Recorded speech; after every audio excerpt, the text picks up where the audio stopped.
RTC కార్మికులను కాంగ్రెస్ ప్రభుత్వం మోసం చేసే ప్రయత్నం చేస్తుందని, ఇచ్చిన వాగ్దానాలను మరిచి ఉద్యోగులను మభ్యపెట్టే ప్రయత్నం చేస్తుందని ఆర్టీసీ కార్మికులు ఆరోపించారు. రాజన్న సిరిసిల్ల జిల్లా వేములవాడ పట్టణంలోని ఆర్టీసీ డిపో ముందు ఉద్యోగులు ఎర్ర బ్యాడ్జీలను ధరించి నిరసన వ్యక్తం చేశారు. ఆర్టీసీని ప్రభుత్వంలో విలీనం చేస్తామని మాటిచ్చిందని రోజులు గడుస్తున్న కొద్దీ ఇచ్చిన మాటను మార్చేందుకు ప్రయత్నం చేస్తున్నారని ఆరోపించారు. ఆర్టీసీ కార్మికులకు న్యాయం చేయకుంటే పెద్ద ఎత్తున ఉద్యమం చేస్తామని, ఇచ్చిన హామీలను ప్రభుత్వం నెరవేర్చాలని డిమాండ్ చేశారు. జేఏసీ పిలుపు మేరకు జూన్ 2వ తారీఖు తెలంగాణ అవతరణ దినోత్సవం రోజున ఆర్టీసీని ప్రభుత్వంలో విలీనం చేసి అపాయింటెడ్ డేట్ ఇవ్వాలని చెప్పి మేము ఆర్టీసీ జేఏసీ తరఫున ఇలా నిరసన కార్యక్రమాలు తెలియజేస్తున్నాము.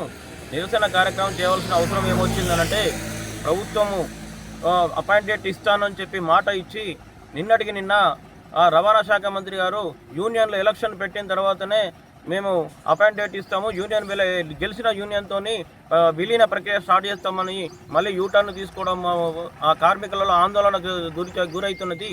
ఎందుకనంటే ప్రభుత్వం ముఖ్యమంత్రి గారు మే 1వ తారీఖు నాడు అన్ని యూనియన్లను పిలుచుకొని మీకు విలీనం కావాలన్నా ఎలక్షన్లు కావాలని అంటే అందరూ ముక్త కంఠంతో విలీనం కావాలని చెప్పి ఎవరికి వారు వాళ్ళకు వినతి పత్రాలు కూడా ఇచ్చారు. విలీనం కావాలి, ఎలక్షన్లు తర్వాత పెట్టుకొని ముందు విలీనం కావాలి, అపాయింటెడ్ ఇవ్వాలని చెప్పి దానికి సరే అని చెప్పిన ప్రభుత్వము మళ్ళీ రవాణా శాఖ మంత్రి గారు చెప్పిన మాటలతోని అందరూ ఒక ఆందోళన పరిస్థితులు ఉన్నారు. కాబట్టి ఈరోజు నిరసనగా ఎర్ర బ్యాడ్జీల కార్యక్రమం స్టార్ట్ అవుతున్నది.